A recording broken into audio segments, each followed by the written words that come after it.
रोज एक नई कहानी देखने के लिए चैनल को सब्सक्राइब करें और बेल आइकन दबाना ना भूलें। प्रियांशी एक ब्राह्मण परिवार की सास थी जिसकी भगवान में बहुत आस्था थी, लेकिन इसी के साथ साथ वो प्रैक्टिकल भी थी और सही और गलत में अच्छे से अंतर समझती थी।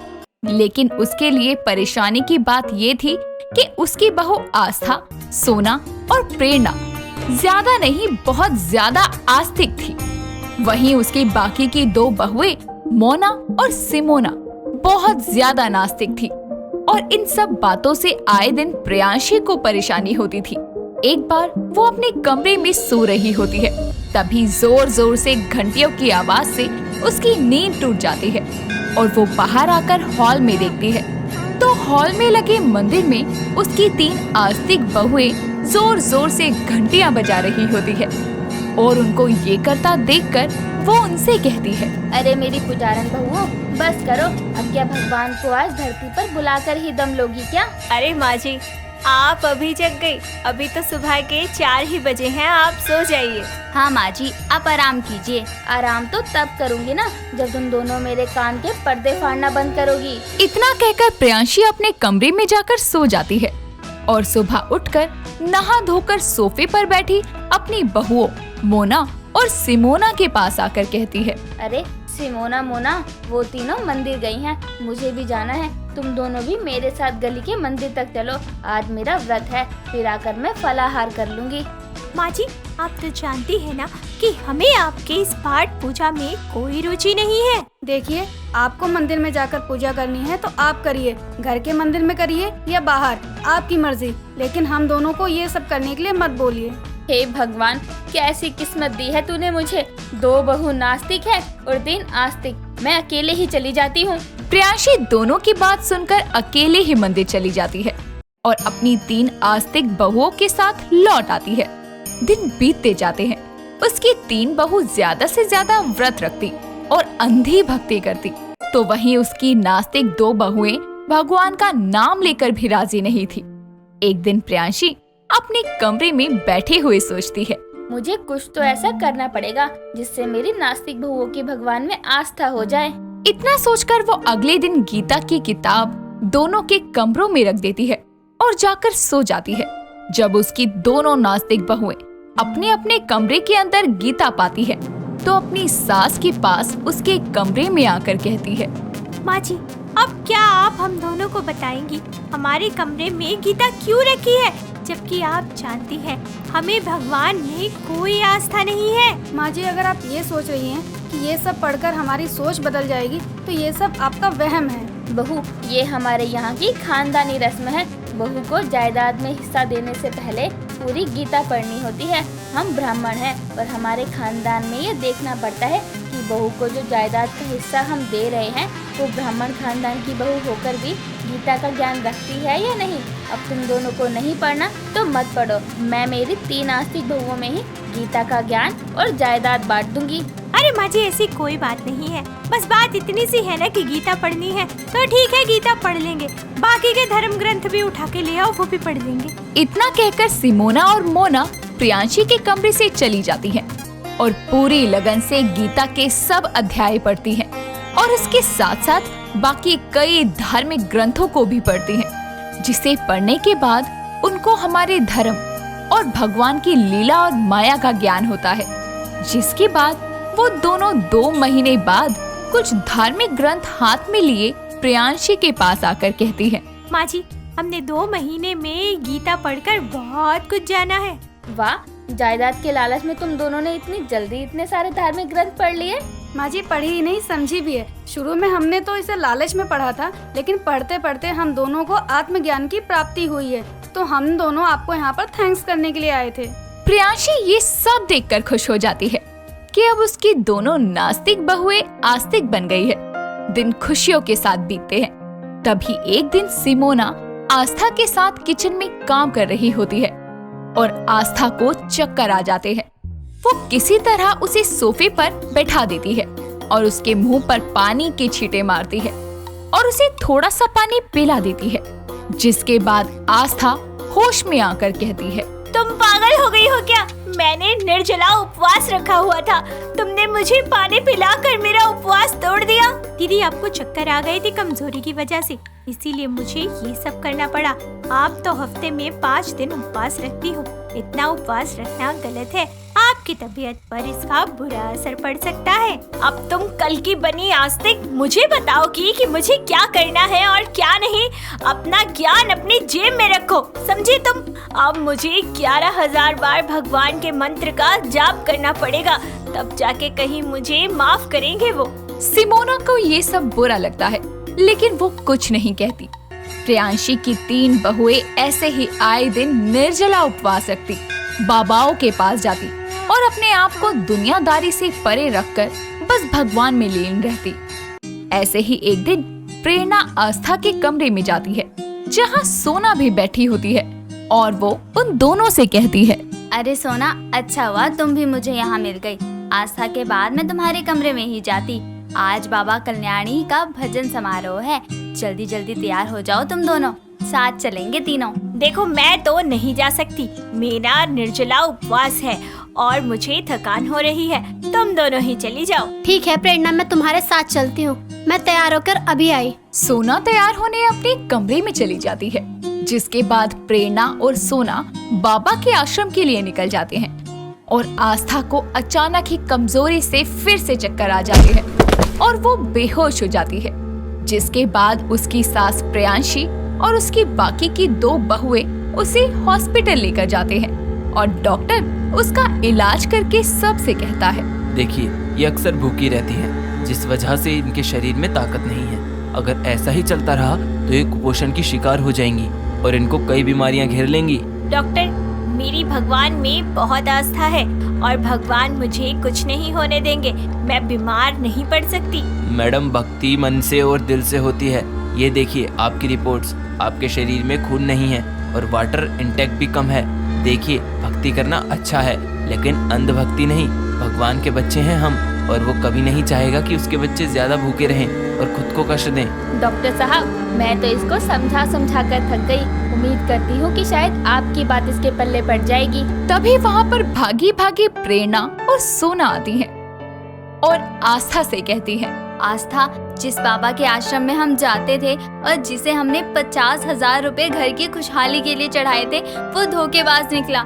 सरकार ने आज उसके आश्रम पर छापा मारा और पता लगा कि वो मानव तस्करी और जिस्म फरोशी का धंधा करता है, और हम उसी के आश्रम में 5 दिन रुकने जाने वाले थे महासम्मेलन में। भगवान का शुक्र है कि हम बच गए। अगर हम भी उसके आश्रम कुछ दिन रहने चली जाती और हमारे साथ भी कुछ ऐसा वैसा हो जाता तो हम तो किसी को मुंह दिखाने के काबिल नहीं रहते। अच्छा हुआ कि हम आज गए और आज ही उस नकली बाबा का पर्दाफाश हो गया। ये सब सुनकर प्रियांशी कहती है, देख बहू, भक्ति करना अच्छा है, लेकिन अंधी भक्ति आपको कभी परम सुख और ईश्वर की प्राप्ति नहीं करवा सकती। इसलिए भक्ति करो, लेकिन सही गलत समझकर। भगवान ने हमको दिमाग इसलिए दिया है ताकि हम सही गलत का फैसला कर सके। उम्मीद है तुम तीनों अब ये समझ गई होगी। माँ जी, हमको सब समझ आ गया है, हमें माफ कर दीजिए। और सिमोना, तुम भी मुझे माफ कर दो। उस दिन तुमने मेरे भले के लिए मुझे पानी पिलाया और मैंने तुम्हें बेकार ही भला बुरा सुना दिया। कोई बात नहीं आस्था, ये सब तो घर में होता रहता है, तुम माफी मत मांगो। जिसके बाद तीनों बहू अपनी सास से माफी मांगती हैं और उसके बाद भक्ति तो करती हैं, लेकिन बस जुबान से नहीं, दिल से भी। और इस तरह हमारी कहानी की सास प्रियांशी अपनी 5 बहुओं को सही गलत का पाठ पढ़ाती है। रघुवीर सिंह एक बहुत ही ईमानदार और अमीर किस्म का व्यक्ति था, जिसकी इकलौती बेटी वर्षु थी। उसके घर में सरिता नाम की एक नौकरानी थी, जिसकी बेटी का नाम मिष्टी था। रघुवीर सिंह ने बचपन से ही मिष्टी को अपनी बेटी की तरह पाला था, इसीलिए मिष्टी उन्हें बड़े पापा कहकर बुलाया करती थी। लेकिन वर्षु मिष्टी से बहुत नफरत करती थी। ऐसे ही एक दिन दोनों बहनें कॉलेज से घर वापस आ रही थी और मिष्टी बीच रास्ते में आइसक्रीम खरीद रही होती है। तब, भैया स्ट्रॉबेरी फ्लेवर की 2 आइसक्रीम देना। ये लीजिए। वर्षु, कहाँ गई तू? अभी तो यही थी। मिष्टी थोड़ी आगे जाकर देखती है कि एक लड़का वर्षु को छेड़ रहा है। तभी वो उसके पास चली जाती है। सामने से हटते हो या नहीं? नहीं, तुम्हें मेरे साथ आना ही पड़ेगा। तुझे समझ नहीं आता? क्या बोल रही है वो? हट जा सामने से। वरना क्या करेगी तू? अभी बताती हूँ। वर्षु जल्दी भाग। दोनों वहाँ से भागकर आगे आ जाती हैं। ऐसे में वर्षु बोलती है, क्या मजा चखाया उसको। आइसक्रीम लगाकर उसके फेस पर जोकर लग रहा था। हाँ हाँ, चल घर जल्दी चलते हैं, आज बहुत लेट हो गया है। जैसे ही दोनों घर पहुँचती है तो रघुवीर उनका इंतजार करते हुए कहता है, आ गई मेरी दोनों बच्चियाँ। अरे कब से इंतजार कर रहा था, देर कैसे लग गई? कुछ नहीं पापा। हाँ पापा, आज ऐसे ही लेट हो गए। कोई बात नहीं, आओ खाना खा लो, थक गई होगी ना बेटा तुम। सरिता सबके लिए खाना टेबल पर लगा देती है और रघुवीर बोलता है, सरिता तुम भी खा लो। नहीं साहब जी, आप बच्चों के साथ खा लीजिए, मुझे काम खत्म करना है रसोई का। अम्मो खा लेना, जब पापा बोल रहे हैं तो। हाँ अम्मो, आप भी खाओ ना। नहीं बेटा, तुम दोनों खा लो। इतना बोलकर सरिता काम करने लग जाती है। कुछ ही दिनों के बाद रघुवीर वर्षु को बुलाकर कहता है, वर्षु बेटा, ये देख तेरे लिए मैंने ये लड़का पसंद किया है, बहुत अच्छा है ना, और ये तुझे आज ही देखने आ रहे हैं। यू पापा, आपने शक्ल देखी इस लड़के की, कितना बेकार सा है, मेरे साथ बिल्कुल भी अच्छा नहीं लगेगा। बेटा एक बार मिल तो ले। नहीं पापा, मुझे नहीं करनी शादी। आप ऐसा करो, आप मेरी जगह मिष्टी को भेज दो। अरे बेटा सुन तो, अब लड़के वाले तो देखने आ रहे हैं, क्या करूं? रघुवीर सरिता के पास जाता है और उसे मिष्टी के रिश्ते के लिए मनाता है, लेकिन वो नहीं मानती। मगर रघुवीर के समझाने पर वो मान जाती है, जिसके बाद सरिता और रघुवीर दोनों मिष्टी से बात करते हैं और वो लड़के का फोटो देखकर हाँ कह देती है। शाम को वीर अपनी मम्मी दया और पापा जेठालाल के साथ मिष्टी को देखने के लिए उनके घर आते हैं। मिष्टी अच्छे से तैयार होकर हाथों में चाय नाश्ता लिए सभी को देती है। जी ये मेरी छोटी बेटी मिष्टी है। अरे लड़की तो बहुत सुंदर है रघुवीर जी। मिष्टी बेटा, तुम्हें घर के सारे कामकाज तो करने अच्छे से आते हैं ना? जी मुझे सब आता है। जी मुझे आपका लड़का वीर बहुत पसंद है, तो क्या अब हम रिश्ता पक्का समझे? वीर की माँ मिष्टी के हाथों में शगुन रखती है और उसे आशीर्वाद देकर अपने घर चली जाती है। रात के समय वीर मिष्टी को कॉल करता है और उसे मिलने के लिए कहता है। अगले दिन दोनों एक दूसरे से मिलते हैं और एक साथ बहुत सारा टाइम स्पेंड करते हैं। साथ ही वीर उसे गिफ्ट में डायमंड का नेकलेस देता है।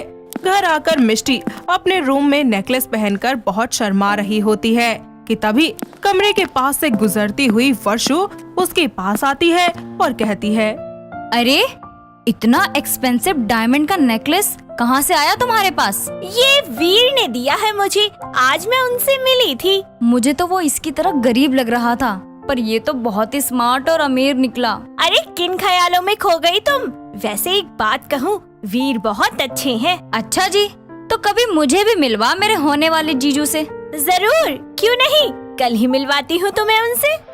अगले दिन वो तीनों एक दूसरे से मिलते हैं और वर्षु वीर के करीब जाने के लिए कभी उसकी बाहों में गिरती है तो कभी उससे टकराती है, मगर वीर उसे अटेंशन नहीं देता। कुछ दिन यूं ही बीत जाते हैं और वीर और मिष्टी की शादी बड़ी ही धूमधाम से हो जाती है, जिसके बाद वो दोनों अपनी जिंदगी खुशी खुशी जी रहे होते हैं कि तभी वर्षु उसकी जिंदगी में जहर घोलने के लिए मिष्टी के ससुराल पहुंच जाती है, जहां मिष्टी उससे कहती है, अरे वर्षु तू अचानक? बस तेरी याद आ रही थी। और वीर कहाँ गया? अरे वो अंदर ही है, तुम बैठो, मैं पानी लेकर आती हूँ। ओके। हाय वीर, कैसे हो? उप्स, इफ यू डोंट माइंड, मैं तुम्हें वीर बोल सकती हूँ? हाँ बोल सकती हो। और कैसे आना हुआ? बस ऐसे ही थोड़े दिन के लिए रहने आई थी। 2 से 4 दिन यूं ही बीत जाते हैं। मिष्टी मार्केट से सामान लेने के लिए गई होती है कि तभी वर्षु इस मौके का फायदा उठाकर वीर को कमरे में अकेले देखकर पीछे से जाकर उसे गले लगा लेती है कि तभी वीर उससे कहता है, ये क्या कर रही हो तुम? पागल हो क्या वर्षु? छोड़ो मुझे। नहीं, मैं तुम्हें बहुत चाहती हूँ वीर, मैं तुमसे बहुत ज्यादा प्यार करती हूँ। पता नहीं ये मिष्टी हमारे बीच कैसे आ गई। Are you mad? कैसी बातें कर रही हो यार? और मैं सिर्फ मिष्टी से प्यार करता हूँ, तुम बीच में आ रही हो। वीर, मैं तुमसे बहुत ज्यादा प्यार करती हूँ और तुम्हें मुझे अपनाना ही पड़ेगा, वरना मैं वो करूँगी जो तुमने कभी सोचा भी नहीं होगा। क्या करोगी? मैं सुसाइड कर लूंगी और इल्जाम मिस्टी पर डाल दूंगी। फिर जिंदगी भर चक्की चलाती रहेगी तुम्हारी वो मिस्टी। मैं तुम्हारी इन धमकियों से डरता नहीं हूँ। तभी वर्षु चाकू लेकर अपना हाथ काटने की बात करती है और ऐसे में वीर उसे रोकते हुए उसकी बात को मान लेता है और उससे जबरदस्ती छुपके से मंदिर में शादी कर लेता है। जिसके बाद वो धीरे धीरे वीर की चुप्पी का फायदा उठाती है। वो मिष्टी को बताना तो चाहता था लेकिन नहीं बता पाता था। ऐसे में वर्षु मिष्टी को नुकसान पहुंचाने के लिए एक बार सीढ़ियों पर तेल फैला देती है, जिसके कारण मिष्टी के सर पर गहरी चोट लग जाती है। ऐसे ही एक बार फिर वर्षु मिष्टी के जूस में नींद की गोली डाल देती है और एक बहुत ही हॉट सी नाइटी पहनकर कमरे को अच्छे से डेकोरेट करके वीर का इंतजार करने लगती है। जैसे ही वीर वहाँ आता है तो वर्षु बोलती है, तुम आ गए वीर, मुझे पता था कि तुम जरूर आओगे। I love you so much. अरे कितनी बार बोला है तुम्हें, प्लीज दूर रहो मुझसे। वीर, मैंने तुमसे प्यार ही तो मांगा है, वो दे दो मुझे, मैं तुम्हें कभी परेशान नहीं करूंगी। तुम्हें समझ नहीं आता क्या? तुमसे प्यार नहीं करता मैं तो मतलब नहीं करता। लगता है तुम भूल गए कि मैंने मिष्टी के साथ क्या किया था। पिछली बार तो वो सीढ़ियों से बच गई थी, लेकिन इस बार वो नहीं बचेगी। नहीं नहीं, तुम ऐसा कुछ नहीं करोगी, प्लीज हाथ जोड़ रहा हूँ तुम्हारे आगे। इस बार मैं उसे सीधा मौत के घाट उतार दूंगी। नहीं, प्लीज ऐसा मत करना, मैं तुम्हारी सारी बातें मानूंगा। काम को अंजाम देने का टाइम आ गया है। वर्षु, मुझे कुछ देना पीने के लिए। वर्षु जब उसे जूस देती है तो वीर जूस पीने का सिर्फ नाटक करता है। साथ ही वो उस जूस के गिलास में वही गोलियां डाल देता है जो वर्षु मिष्टी को दिया करती थी। जिसके बाद वो जानबूझकर जूस खुद ना पीकर वर्षु को ही पिला देता है, जिससे वो सो जाती है और वीर उससे बचकर अपने कमरे में वापस लौट जाता है। साथ ही अगले दिन अपने घर वालों और मिष्टी के सामने वर्षु की सारी बातें बता देता है, लेकिन कोई भी उसका विश्वास नहीं करता। ऐसे में वर्षु कहती है, नहीं, वीर झूठ बोल रहा है, ऐसा कुछ भी नहीं है। मुझे पता था तुम ऐसे नहीं मानोगी, इसलिए मैंने सब पहले ही रिकॉर्ड कर लिया था। तभी वीर सबके सामने एक वीडियो प्ले करता है जो उसने चुपके से रिकॉर्ड किया था। मैंने कभी सोचा भी नहीं था वर्षु कि तुम मेरे साथ ऐसे करोगी। अरे मैंने तुम्हें दिल से अपनी बहन माना था। लेकिन मैंने कभी तुझे अपनी बहन नहीं माना। तूने मेरी जिंदगी में हमेशा जहर ही घोला है, जहर, और वीर को भी मुझसे छीन लिया तूने। और इतने में वहाँ पर पुलिस आ जाती है जो कि वर्षु को गिरफ्तार करके ले जाती है। साथ ही रोते हुए मिष्टी वीर को गले लगा देती है, जिसके बाद वो लोग ये सब कुछ एक बुरा हादसा समझकर भूल जाते हैं और अपनी जिंदगी में आगे बढ़ जाते हैं। एक तेज रफ्तार से आती हुई कार एक बाइक सवार को टक्कर मार देती है और बाइक सवार खून से लथपथ जमीन पर गिर जाता है, जिसकी वजह से आसपास के लोग आकर उसे हॉस्पिटल में एडमिट करवा देते हैं। इस बाइक सवार का नाम प्रेम होता है। वो हॉस्पिटल में जिंदगी और मौत के बीच लड़ रहा होता है कि इसी बीच वो अपने बीते कुछ पलों को याद करता है और बीते पलों में वो अपनी बहन जीविका से कहता है, अरे बहन, अब तो मिलवा दे उससे। मिलवा दूंगी भाई, तुम चिंता मत करो। प्रेम और जीविका दोनों भाई बहन होते हैं और जीविका अपनी कॉलेज की दोस्त पिया से आए दिन अपने भाई प्रेम की बातें किया ही करती थी और बातों बातों में पिया ने मन में ही प्रेम की एक छवि बना ली थी। ऐसे ही एक दिन दोनों दोस्त कॉलेज बंक करके कहीं घूमने जाती हैं। तभी जीविका बोलती है, वाओ, ये जगह तो प्रेम भाई की फेवरेट है, वो हमेशा यहीं आया करते हैं। सच में क्या? अच्छा ये बता, और क्या क्या पसंद है तेरे भाई को? अरे तू पूछना, सब बताऊंगी। अच्छा बता, तेरे भाई का फेवरेट कलर कौन सा है? उसे ब्लैक कलर पसंद है। और तुम दोनों भाई बहन में से लड़ाई कौन करता है सबसे ज्यादा? सबसे ज्यादा तो वो कुत्ता ही लड़ता है। ये अच्छी बात है। हाँ यार। ऐसे ही कुछ दिनों के बाद जीविका कॉलेज से घर जाते वक्त अपने लिए और प्रेम के लिए आइसक्रीम खरीद लेती है और घर जाकर अपने भाई के साथ आइसक्रीम शेयर करती है। साथ ही आइसक्रीम खाते खाते अपने भाई से बोलती है, ये वाला फ्लेवर तो पिया का फेवरेट फ्लेवर है। सच में, मुझे भी देना खाने को। और क्या क्या चीज पसंद है उसको? अरे सब बता दूंगी, पूछो ना। उसका फेवरेट कलर क्या है वैसे? रेड। नाइस। बातों ही बातों में प्रेम और पिया दोनों ने एक दूसरे को बिना देखे ही एक दूसरे की छवि अपने मन में बना ली थी। ऐसे ही एक दिन जीविका अपनी दोस्त पिया के साथ मॉल जाती है। दोनों वहाँ खूब सारी शॉपिंग करती है। तभी पिया की नजर एक ब्लैक शर्ट पर पड़ती है और जीविका से वो बोलती है, यार वो देख, कितनी मस्त ब्लैक कलर की शर्ट है। ये मैं प्रेम के लिए खरीद रही हूँ, मेरी तरफ से तू उसे दे दियो। वाह भाई, प्रेम की दीवानी हो गई लड़की हमारी। अच्छा, मैंने आज तक सिर्फ उसके बारे में सुना है, अब मुझे उससे बात करनी है। तू मुझे उसका फोन नंबर तो दे। अच्छा जी, चल नोट कर। जीविका उसको प्रेम का नंबर दे देती है। फिर थोड़ी देर के बाद दोनों घर वापस लौटती हैं।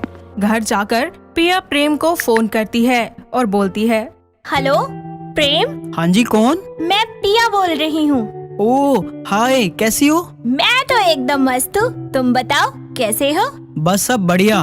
तुम्हारा दिया हुआ शर्ट ट्राई कर रहा था। सच में? दोनों इसी तरह कुछ देर तक बातें करते रहते हैं। ऐसे ही एक दिन जीविका बस में खड़े होकर ट्रेवल कर रही होती है, जिस बस में बहुत भीड़ होती है। उसके पीछे ही प्रेम भी खड़ा होता है। भीड़ होने की वजह से पिया प्रेम को बार बार धक्का लगता जा रहा था। दोनों ने एक दूसरे को कभी नहीं देखा था, जिसके कारण वो दोनों एक दूसरे को पहचान नहीं पाए। ऐसे में पिया गुस्से में उससे बोलती है, अरे बड़े ही बेशर्म लड़के हो तुम तो। क्या मतलब है मैडम? यार मतलब एक बार गलती से धक्का लग जाता है, चलो समझ आ गया, लेकिन तुम तो बार बार धक्का दिए जा रहे हो। ओ मैडम, बस मैं कोई ऐसा वैसा लड़का नहीं हूँ जो ऐसी हरकत करूँगा। हाँ हाँ, वो तो तुम्हारी शक्ल और नजरों से ही पता चल रहा है कि तुम किस टाइप के लड़के हो। ओ मैडम, जानती ही क्या हो मेरे बारे में आप? और आपके कह देने से मैंने आपको धक्का मारा है। क्या पता आप ये सब जानबूझकर बोल रही हैं, क्योंकि लड़कियों की तो आदत है दिल का ताड़ बनाने की। कितना बदतमीज है। जाने अनजाने में पिया और प्रेम की पहली मुलाकात हो जाती है, मगर अफसोस कि दोनों एक दूसरे को पहचान नहीं पाते। ऐसे ही प्रेम घर आकर पिया को फोन करता है और उसे कहता है, हेलो, क्या कर रही हो? कुछ नहीं यार, बस थोड़ा मूड ऑफ है आज। पर क्यों? अरे कुछ नहीं, बस एक पागल लड़के से बहस हो गई मेरी। बस इतनी सी बात? अरे ये तो होता ही रहता है, मेरे साथ भी हुआ था, मगर मैं इग्नोर करता हूँ। और तुम उदास मत हुआ करो। क्यों? मैं तुमसे बहुत प्यार करता हूँ और चाहता हूँ तुम हमेशा खुश रहो। सच?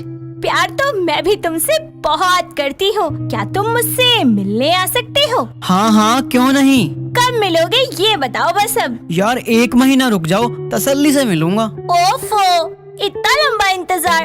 तब तक तो मैं अपने मम्मी पापा के पास वापस चली जाऊंगी। इस शहर में मैं अपनी पढ़ाई के लिए आई थी। कोई नहीं पागल, मैं तुम्हारे घर आ जाऊंगा। अब खुश? ठीक है फिर। ऐसे ही समय बीतता जाता है और दोनों का इश्क परवान चढ़ने लगता है। एक दूसरे को बिना देखे उन दोनों का प्यार और भी ज्यादा गहरा होता जा रहा था। मगर अब समय आ गया था पिया के घर जाने का। वो एयरपोर्ट जाती है और अपने घर लौट जाती है। कुछ ही दिनों के बाद प्रेम उसे फोन करके कहता है, हेलो पिया, मैं कल तुम्हारे घर आ रहा हूँ। सच में प्रेम? हाँ पागल, सच में। अच्छा सुनो ना, तुम ना वो ब्लैक शर्ट पहन के आना। मैं चाहती हूँ कि जब मैं तुम्हें पहली बार देखूँ ना, तो उस ब्लैक शर्ट में देखूँ। अच्छा बाबा, ठीक है। बस अब और इंतजार नहीं होता, जल्दी से मेरे पास आ जाओ। अगले दिन प्रेम अपनी बाइक लेकर पिया से मिलने के लिए निकल जाता है, मगर रास्ते में तेज रफ्तार से आती हुई कार से उसका एक्सीडेंट हो जाता है। आसपास के लोग उसे एडमिट करवाते हैं। पिया प्रेम को बार बार फोन करती है, मगर उसका फोन ऑफ आता है तो वो बहुत ज्यादा रोने लगती है। ऐसे ही कुछ दिन तक वो प्रेम का इंतजार करती रहती है, मगर ना तो प्रेम का फोन आता है और ना ही उसका कोई मैसेज। ऐसे ही एक दिन हॉस्पिटल में ही प्रेम पिया को फोन करके बोलता है, हाँ पिया, मैंने बात कर रही तुमसे। यार सॉरी, मैं नहीं आ पाया। कम से कम बता तो सकते थे ना, तुम्हें पता है मैंने कितना इंतजार किया तुम्हारा। यार बताने लायक होता तब ना।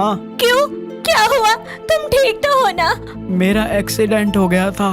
प्रेम की बातें सुनकर पिया रोने लगती है और उससे कहती है, प्रेम अब तुम कहीं नहीं आ रहे हो। मैं आऊंगी तुम्हारे पास तुमसे मिलने के लिए। अरे मैं आ जाऊंगा मिलने, तुम टेंशन ना लो। मैंने कह दिया ना तुम नहीं आओगे, मैं आऊंगी इस बार। इतना बोलकर पिया फोन काट देती है और अगले ही दिन प्रेम की हालत और भी ज्यादा बिगड़ जाती है। डॉक्टर्स उसका इलाज कर रहे होते हैं, साथ ही उसकी बहन का भी रो रो कर बुरा हाल हो जाता है। थोड़ी ही देर के बाद डॉक्टर्स बाहर आकर जीविका से बोलते हैं, सॉरी, प्रेम अब नहीं रहे। ये बात सुनते ही जीविका फूट फूट कर रोने लगती है, पर किसी तरह जीविका और उसकी फैमिली प्रेम का अंतिम संस्कार कर देते हैं। और अगले दिन पिया जीविका को फोन करती है, फिर उससे बोलती है, जीविका, प्रेम का फोन नहीं लग रहा है। मैं कब से मिला रही हूँ, कितने दिन हो गए। जरा मेरी उससे बात करवा देना, मैं उससे मिलने आ रही हूँ। तू जहाँ है वहीं रह जा, प्रेम अब तुझे कभी नहीं मिलेगा। ऐसे मत बोल यार। हाँ यार, प्रेम अब इस दुनिया में नहीं रहा। ये सुनते ही पिया रोने लगती है और वहीं स्टेशन पर ही बैठ जाती है और रोते रोते बोलती है, आखिर मैं प्रेम की दीवानी बनकर रह गई ना। बोलो प्रेम, तुम क्यों चले गए मुझे छोड़कर? अब मैं तुम्हारे बिना क्या करूँगी? तुमने एक बार भी नहीं सोचा प्रेम, तुम्हारे बिना तुम्हारी पिया कैसे रहेगी? प्लीज वापस आ जाओ। कुछ समय के बाद जीविका घर वापस लौटती है तो वहीं पिया भी उससे मिलने के लिए आती है। पिया उससे प्रेम की तस्वीर मांगती है कि तभी जीविका उससे बोलती है, सॉरी पिया, मेरे पास उसकी कोई तस्वीर नहीं है, क्योंकि उसकी तस्वीर देख के मुझे उसकी याद आती थी, बस इसीलिए मैंने उसकी सारी तस्वीरें डिलीट कर दी। पिया बिना कुछ कहे वहाँ से चली जाती है और उसके मन में प्रेम की जो छवि होती है वो उसी से ही हमेशा प्यार करती रहती है और जिंदगी भर के लिए प्रेम की दीवानी बनकर ही रह जाती है। दोस्तों, अगर आपको ये कहानी पसंद आई तो इसे लाइक करें, शेयर करें और कमेंट करके बताएं कि कहानी में आपको सबसे अच्छा क्या लगा।